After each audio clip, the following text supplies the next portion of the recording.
Sir. 10-12 వేలు sir daily wage. కూలికి వెళ్ళే ప్రతి ఒక్కరికి కూడా 500-600 రోజుకి ఈజీగా వస్తున్నాయి సార్. ఒక సెడెంటరీ వర్క్ తీసుకుంటే 1000 రూపాయలు వస్తుంది సార్ ఒక టాపీ వాళ్ళకి. మాకేం వస్తున్నాయి సార్? అడిగితే 12 వేలు వస్తున్నాయి అంటారు. హోటల్లో రిసెప్షనిస్ట్ చేస్తున్నారు సార్ 12 వేలు. మేము కన్స్ట్రక్షన్ చేసేవాళ్ళం కదా సార్, మనుషులతో డీల్ చేసేవాళ్ళం. రోగాలతో టాబ్లెట్స్ ఇచ్చి వాళ్ళని లైఫ్ సేవ్ చేసేవాళ్ళం సార్. మమ్మల్ని ఇంత విమర్శిస్తారా సార్ మీరు అందరి ముందు?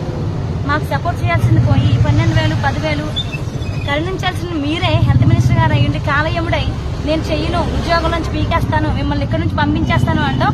మీ యొక్క స్థాయికి శోభాతనీయం కాదు సార్. ఒకసారి ఆలోచించండి. మా మనసులు బాధపడుతున్నాయి సార్. మేము బాధతో ఆవేదనతో ఇక్కడికి వచ్చాం సార్. అమ్మాయిలు సార్ వచ్చి మా ఇబ్బందులు ఇవి అని చెప్తే మీరు ప్రతికూలంగా స్పందించకపోగా వేలు చూపించి మాట్లాడతారా సార్? అది న్యాయం కాదు సార్.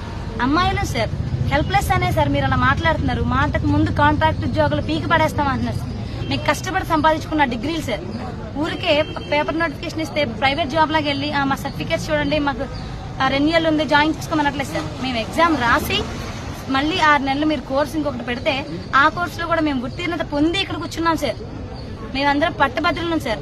మమ్మల్ని అంత నీచంగా అందరి ముందు అవమానించడం చాలా బాధకు గురి చేస్తుంది సార్. ఈ మాటలు మేము తీవ్రంగా ఖండిస్తున్నాం సార్.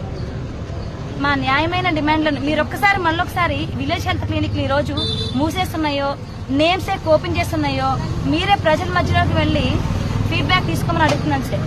మేము ఇక్కడ కూర్చున్నాం ఇవాళ, ఎన్ని సెంటర్స్ ఓపెన్ చేస్తుంటాయి, ఎంతమంది ట్రీట్మెంట్ ఇక్కడ లేదు అని ఫీల్ అవుతున్నారు. మీరు జెన్యూన్ ఫీడ్బ్యాక్ తీసుకోండి సార్. మళ్ళొకసారి మమ్మల్ని చెక్ చేయండి. చెక్ చేసిన తర్వాత మా దగ్గరికి రండి. మీ మాటలు మీరు వెనక్కి తీసుకొని అడుగుతున్నాం. మమ్మల్ని రెగ్యులర్ చేయాలి సార్. నిర్దిష్టమైన జాబ్ చార్ట్ మాకు ఇవ్వాలి. అదేవిధంగా ఈపీఎఫ్ఓ సార్ ఏదైతే మీరు ఆపేశారో అది మళ్ళీ మేము రీస్టార్ట్ చేయమని అడుగుతున్నాం సార్. ఈపీఎఫ్ఓ ఖచ్చితంగా రీస్టార్ట్ చేయాలి. మేమేవి పెద్ద కోరికలు అడగట్లేదు సార్. అడగకూడని అసలు అడగట్లేదు. మా హక్కుల ప్రకారం మేము చాలా శాంతియుతంగా, మేము ఎవరిని విమర్శించట్లేదు, గొడవలు పెట్టట్లేదు.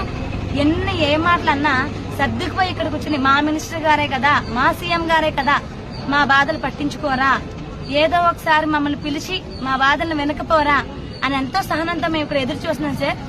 మాకు సపోర్ట్ చేసే ప్రభుత్వాన్ని ఖచ్చితంగా నమ్ముచున్నాం సార్. అదేవిధంగా మాకు సపోర్ట్ చేసి మమ్మల్ని అందరినీ పిలిచి మా ఇబ్బందులు ఏంటి అని మమ్మల్ని పిలిచి ప్రభుత్వం వారు మాట్లాడే వరకు ఈ సమ్మెని ఇలాగే కొనసాగిస్తామని మీడియా పూర్వకంగా గౌరవనీయులైన సీఎం గారికి మా బాధలను అర్థం చేసుకోమని రిక్వెస్ట్ చేస్తాం.